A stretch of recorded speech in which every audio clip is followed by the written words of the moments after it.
और माँ गायत्री के चरणों में कोटि कोटि नमन। आप सभी को प्रणाम।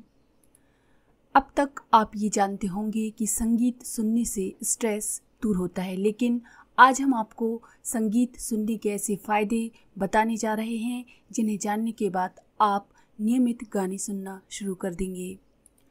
डॉक्टर्स का कहना है कि संगीत सुनने से मस्तिष्क रोग दूर होते हैं। एक अमेरिकी शोध के अनुसार संगीत से पार्किंसन रोगियों का उपचार संभव है। ब्रिटेन में हुए एक शोध में पाया गया कि खेलने या शारीरिक व्यायाम के दौरान संगीत सुनने से क्षमता हमारी बढ़ जाती है और व्यक्ति अच्छा परफॉर्म करता है।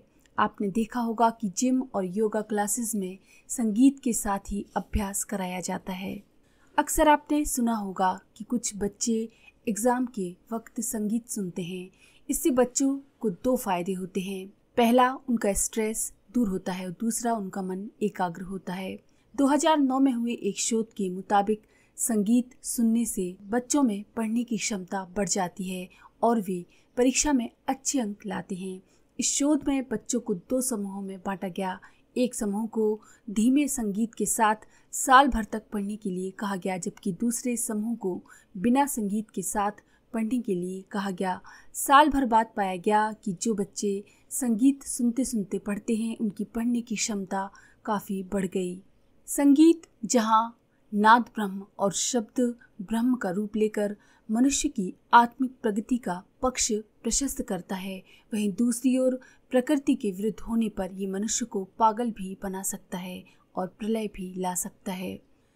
जब हम वार्तालाप करते हैं तो उस वाणी को वेखरी वाणी कहा जाता है, लेकिन उससे ऊंचे सोपानों में चढ़कर मध्यमा परा पश्यंती वाणियों से साधना क्षेत्र में हम अधिक प्रगति कर सकते हैं।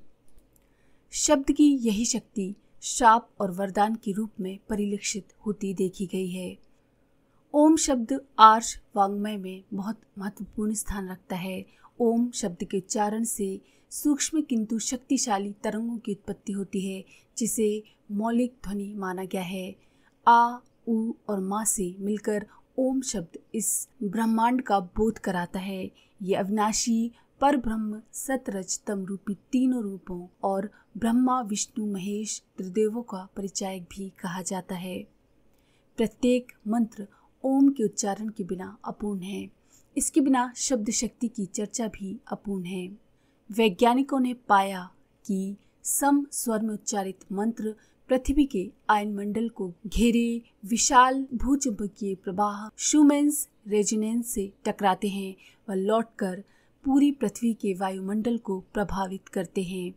इस शूमेंस रेजोनेंस के अंतर्गत जो गति तरंगे रहती हैं, वही गति मंत्र का उच्चारण करने वाले साधकों की एकाग्रता और तन्मय की स्थिति में मस्तिष्क से रिकॉर्ड की जाने वाली अल्फा तरंगों की भी वही गति होती है। अध्यात्म विज्ञान के ज्ञानी मंत्र के द्वारा शाप, वरदान, रोग मुक्ति, मारण, मोहन, उच्चाटन, अभिचार, कृत्याघात आदि प्रयोगों का दावा भी करते दिखाते हैं। क्लासिक म्यूजिक के अंतर्गत संगीत के 6 प्रमुख राग हैं, जिनका कि हमारे शास्त्रों में वर्णन है। गांधर्व वेद में उल्लेख मिलता है। ये राग हैं श्री राग, भैरव राग, हिंडोल राग, मालकौंस राग, विहार राग एवं मेघराग। इन्हीं की विभिन्न विद्वानों ने समय समय पर अलग अलग रागों के सम्मिश्रण से नए राग तैयार किए हैं। इन्हें कब, किस समय, किस ऋतु में बजाया जाए, इसका शास्त्रोक्त विधान है। वांछित प्रतिफल तभी मिलता है जब इन नियमों का पालन किया जाए। यही नहीं, गायक की पात्रता एवं पवित्रता भी उतनी ही अनिवार्य होती है।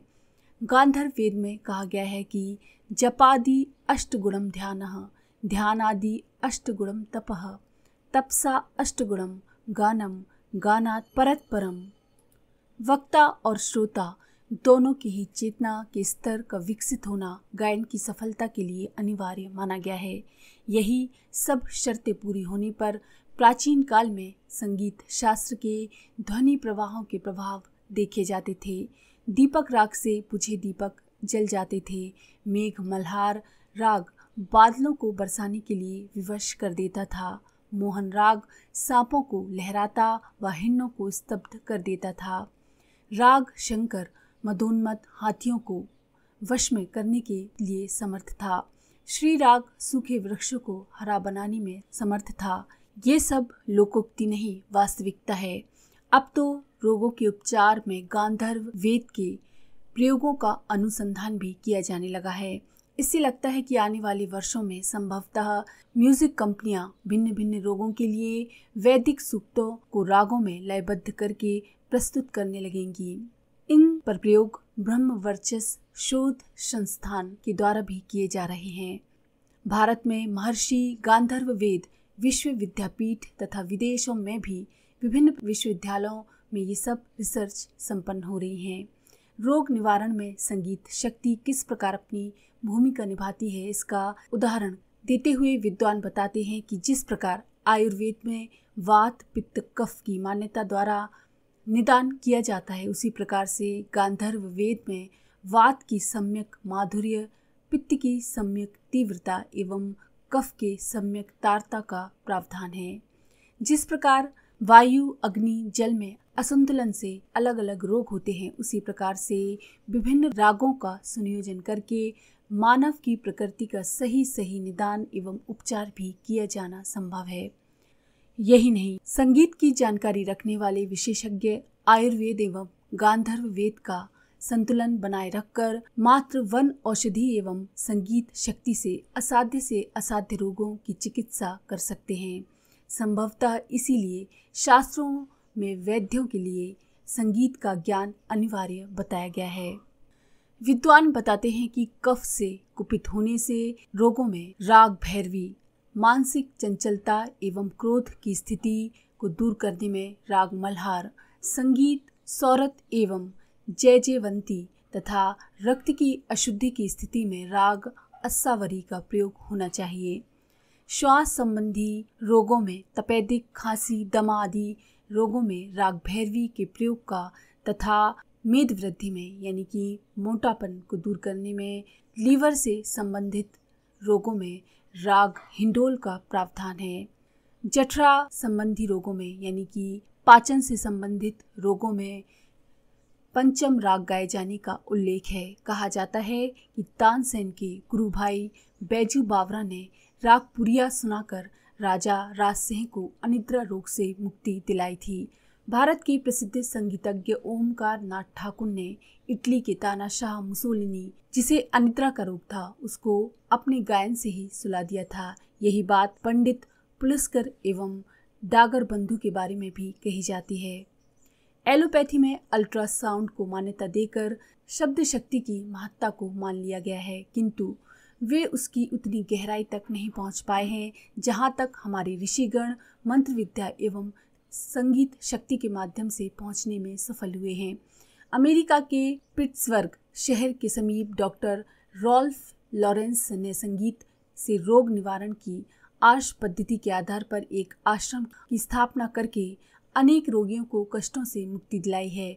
डॉक्टर पोडलेस्की एवं डॉक्टर बर्नर मैकफेडन भी इसी विद्या में सक्रिय हैं एवं वे सारा उपचार सोनोथेरेपी के माध्यम से ही करते हैं।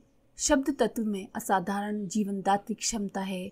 मंत्रोच्चारण एवं संगीत के द्वारा इनका सही उच्चारण यदि किया जा सके तो विज्ञान की प्रगति की दिशा में अग्रसर मानव को चेतना को मथ देने वाली एक महत्वपूर्ण शक्ति का स्रोत हाथ लग सकता है। हम अपनी इस पुरातन किंतु विज्ञान सम्मत पद्धति को अपनाकर निश्चय ही उज्जवल भविष्य की नई संभावनाएं ला सकते हैं। तो अगर आपको ये जानकारी पसंद आई तो प्लीज़ लाइक करें, शेयर करें, सब्सक्राइब करें और बेल आइकन पर क्लिक करके ऑल पर क्लिक करना ना